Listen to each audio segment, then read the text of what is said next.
এতিয়া মই এটাকৈ ৰিজাল্টৰ ক্ষেত্ৰত আহিব খুজিছো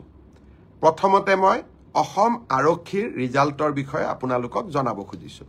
মই জতে মিটিংত যাওঁ আমাৰ ডেকা লৰাবিলাকে মোক এইটোৱে খুদে মামা ৰিজাল্ট কেতিয়া দিব ৰিজাল্ট কেতিয়া দিব মই আজি কৈ দিম যিসকলে পাব তেওঁলোকক মই অভিনন্দন জনাম যিসকলে নাপাব অহাবাৰ পৰীক্ষাৰ বাবে আৰু প্ৰচেষ্টা চলাব মন বেয়া নকৰিব আৰু সকলোৱে যিসকলে পাব তেওঁলোকৰ কৃতিত্বক লৈ আমি সকলোৱে গৌৰৱ কৰিম আৰু যিসকলে নাপাব তেওঁলোকে পুনৰ প্ৰচেষ্টা কৰিম পৰীক্ষাৰ এটা ৰিজাল্ট ভাল বেয়া দুইটা আহে তাক লৈ বহুত চিন্তা কৰিব নালাগে we should take life as challenge জীৱন প্ৰত্যাহ্বানেৰে পৰিপূৰ্ণ ৰিজাল্ট আপোনালোকে জানেই OMRCত আপোনালোকে চাইয়ে আছে গতিকে পোৱা আৰু নোপোৱা দুইটাই জীৱনৰ একোটা যাত্ৰাৰ সংগী বুলি আমি ধৰি ল'ব লাগিব মই এতিয়া আপোনালোকক জনাই থৈ যাম সাব ইন্সপেক্টৰ আমাৰ UB AB কমিউনিকেশ্যন এই তিনিটা ক্ষেত্ৰত অসম আৰক্ষীয়ে সাব ইন্সপেক্টৰ পোষ্টৰ পৰীক্ষা পাতিছিল ইয়াত পদ আছিল 203টা ইয়াৰে ইতিমধ্যে লিখিত পৰীক্ষা হৈ গ'ল আৰু এই লিখিত পৰীক্ষাত যিসকলে উত্তীৰ্ণ হ'ল যিসকলে কাট অফ নম্বৰ পাবলৈ সক্ষম হ'ল তেওঁলোকৰ তালিকা 6 মাৰ্চ তাৰিখে আৰক্ষী বিভাগে প্ৰকাশ কৰিব 6 মাৰ্চ তাৰিখে লিখিত পৰীক্ষাৰ ৰিজাল্ট হোৱাৰ লগে লগে PST আৰু PET আৰম্ভ হ'ব আৰু PST আৰু PETৰ এডমিট কাৰ্ড আপোনালোকে 9 মাৰ্চত ডাউনলোড কৰিব পাৰিব আৰু PST আৰু PET 17 মাৰ্চৰ পৰা আৰম্ভ হ'ব এয়া হ'ল অসম পুলিচৰ সাব ইন্সপেক্টৰ UB AB আৰু কমিউনিকেশ্যন ইয়াৰ বাবে যি পৰীক্ষা হৈছিল ইয়াৰ পিছত আমাৰ এটা ডাঙৰ পৰীক্ষা হৈছিল কনষ্টেবল আমাৰ এটা ডাঙৰ পৰীক্ষা হৈছিল সেইটো হ'ল constable UB constable AB constable communication আৰু sub officer fire and emergency service কনষ্টেবলৰ UBত পোষ্ট আছিল 1760টা কনষ্টেবল ABত পোষ্ট আছিল 2301টা কনষ্টেবল কমিউনিকেশ্যনত পোষ্ট আছিল 466টা আৰু সাব অফিচাৰ ফায়াৰ সাৰ্ভিসত পোষ্ট আছিল মাত্ৰ এটা এই গোটেই পৰীক্ষাটোৰ ইতিমধ্যে PST আৰু PET কমপ্লিট হ'ল এই পৰীক্ষাটোৰ যিসকলে PST PETত কোন পাছ কৰিলে ইয়াৰে ৰিজাল্ট অসম আৰক্ষীয়ে 12 মাৰ্চ তাৰিখে ঘোষণা কৰিব অৰ্থাৎ কনষ্টেবল UB AB পৰীক্ষাৰ প্ৰথম ৰিজাল্ট 12 মাৰ্চ তাৰিখে প্ৰকাশিত হ'ব ইয়াৰ পিছত আপোনালোকে নিজেও জানে যে এটা লিখিত পৰীক্ষাত আমি অৱতীৰ্ণ হ'ব লাগিব আৰু এই লিখিত পৰীক্ষাটিৰ বাবে যিসকলে কাট অফ মাৰ্ক পাবলৈ সক্ষম হ'ব তেওঁলোকে এডমিট কাৰ্ড 17 মাৰ্চৰ পৰা ডাউনলোড কৰিব পাৰিব আৰু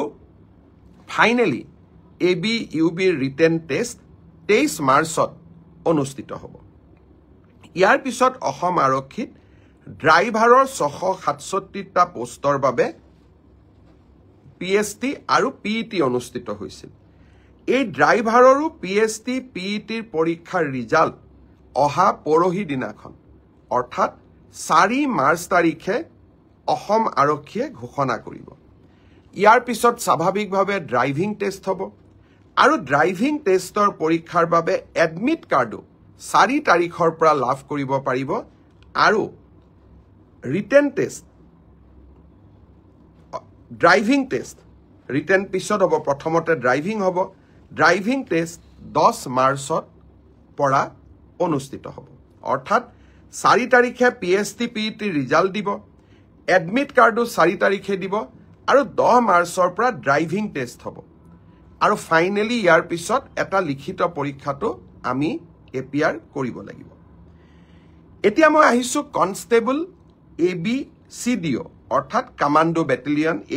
এই ক্ষেত্ৰত ইয়াত পোষ্ট খুব কম আছিল মাত্ৰ 164টা পোষ্ট আছিল 164 কাৰণ কমান্ডো ব্যাটালিয়ন বিলাক নতুন ব্যাটালিয়ন ইয়াত ভ্যাকেন্সি অহাৰ এতিয়া প্ৰশ্নটো বহুত কম কামাণ্ডো বেটেলিয়নৰ ৰিজাল্ট আমি আমাৰ কাট অফ মাৰ্কছ যিটো PST আৰু PETৰ যিটো কাট অফ মাৰ্ক তাক আমি 27 মাৰ্চ তাৰিখে ঘোষণা কৰিম অৰ্থাৎ কামাণ্ডো বেটেলিয়নৰ 164 পদৰ বিপৰীতে আমাৰ যি ৰিজাল্ট হ'ব কাট অফ মাৰ্কছ এনাউন্স হ'ব 27 মাৰ্চ তাৰ পিছত এডমিট কাৰ্ড আহিব 1 এপ্ৰিল তাৰিখে আৰু সাইকোমেট্ৰিক টেষ্ট 8 এপ্ৰিলৰ পৰা অনুষ্ঠিত হ'ব আমাৰ গ্ৰেড 4 অসম আৰক্ষীত 258টা পোষ্টৰ বাবে অনুষ্ঠিত হৈছিল গ্ৰেড 4 পৰীক্ষাৰ PST PET হৈ গ'ল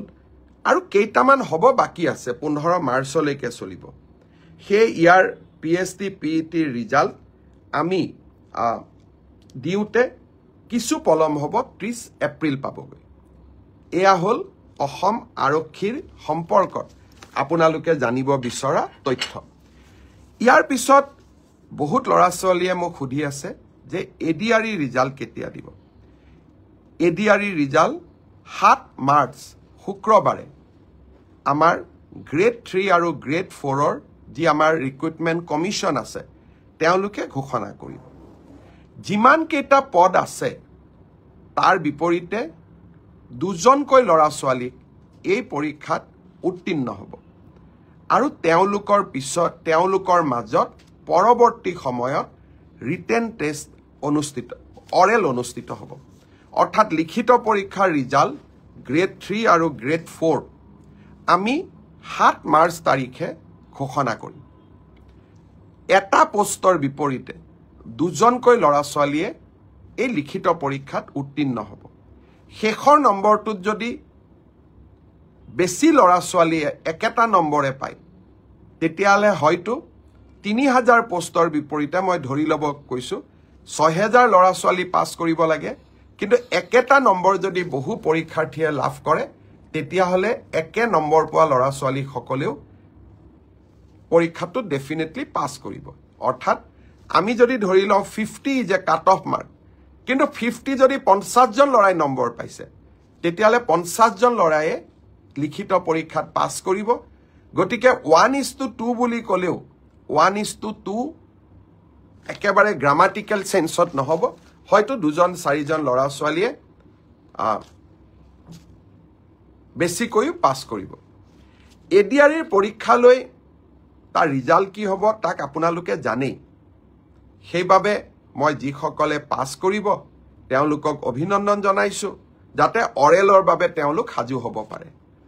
আৰু যিসকলে পাছ নকৰিব আমি পুনৰ এই বছৰৰ শেষৰ ফালে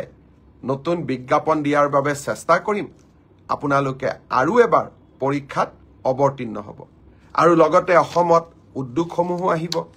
মুখ্যমন্ত্ৰীৰ আত্মনিৰ্ভৰ অসম অভিযানো আছে আমি নিজকে তৃতীয় আৰু চতুৰ্থ বৰ্গত নহলেও বেলেগ ধৰণে পাছ কৰি বেলেগ ধৰণেও জীৱন সফল কৰাৰ বাবে আমি প্ৰচেষ্টা কৰিম বহুত ল'ৰা ছোৱালীয়ে মোক কৈ থাকে যে চতুৰ্থ শ্ৰেণীৰ পৰীক্ষাত BA পাছ কৰা ল'ৰাইও পৰীক্ষা দিছে এতিয়া কথাটো হ'ল আমি কোনোবাই যদি নিজকে চৰকাৰক ফাঁকি দি পৰীক্ষা দিয়ে তদন্ত নোহোৱালৈকে মুখ্যমন্ত্ৰীয়ে গম পাব নোৱাৰে কেতিয়াবা আপোনালোকে এনেকে মোক ফেচবুকত লিখে টুইটাৰত লিখে যেন মই সব গম পাওঁ কোনোবা ল'ৰা এজনে যদি BA পাছ কৰিও নিজৰ যোগ্যতাটোক লুকুৱাই পেলাই চতুৰ্থ শ্ৰেণীৰ পৰীক্ষাত আবেদন কৰে মুখ্যমন্ত্ৰীজনে কেনেকে গম পাব আপোনালোকে খবৰ দিব আপোনালোকক আমি সুবিধা দিম যে এনে যিসকল লোকে আপোনালোকে দেখিব যে লিখিত পৰীক্ষাত পাছ কৰিছে কিন্তু এডুকেশনাল কোৱালিফিকেশনক তেওঁলোকে লুকুৱাই ৰাখিছে আমি সুবিধা দিম আপোনালোকক অভিযোগ দিয়াৰ বাবে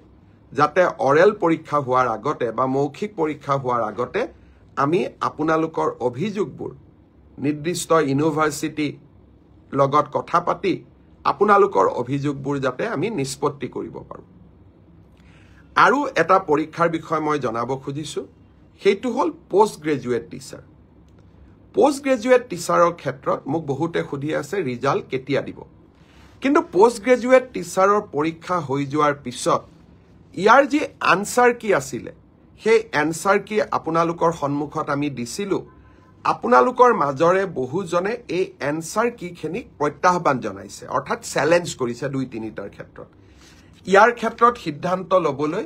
11 মাৰ্চ তাৰিখে এক্সপাৰ্ট কমিটি তেওঁলোকে এখন বৈঠক আহ্বান কৰিছে যে যিসকলে এনসাৰ কি চ্যালেঞ্জ কৰিছে তেওঁলোকৰ যি আমাক কৈছে যে আপোনালোকৰটো ভুল আমাৰটো শুদ্ধ প্ৰতিটা আবেদন প্ৰতিখন আবেদন আমি পুংখানুপুংখভাৱে বিবেচনা কৰিব লাগিব যাতে আমাৰ ভুল হলেও আমি শুদ্ধ কৰি নিজকে লব পাৰো দিলীপ শইকীয়া ডাঙৰীয়া আমাৰ অসম ৰাজ্যিক বিজেপিৰ সভাপতি তেখেতেও এই ব্ৰডকাষ্ট চাই আছে দিলীপ শইকীয়া ডাঙৰীয়াক মই বহুত ধন্যবাদ জনাইছো যে আপুনি এই ব্ৰডকাষ্ট চোৱাৰ বাবে অলপ সময় উলিয়াইছে আপোনাক বহুত ধন্যবাদ জনাইছো এতিয়া 11 মাৰ্চ তাৰিখে এক্সপাৰ্ট কমিটি বহাৰ পিছত আপোনালোকক মই জনাব পাৰিম যে আমি কেতিয়া পোষ্ট গ্ৰেজুৱেট টিচাৰৰ পৰীক্ষাৰ ফলাফল দিব পাৰিম সেই ধৰণে এলপি এমই পৰীক্ষাৰ ফলাফলৰ বিষয়েও আজি যেনেকৈ অসম আৰক্ষীৰ বিষয়ে মই একেলগে জনাইছো 11 মাৰ্চৰ পিছত মই শিক্ষা বিভাগৰ গোটেই কেটা নিযুক্তিৰ সম্পৰ্কত আপোনালোকক এনেকৈ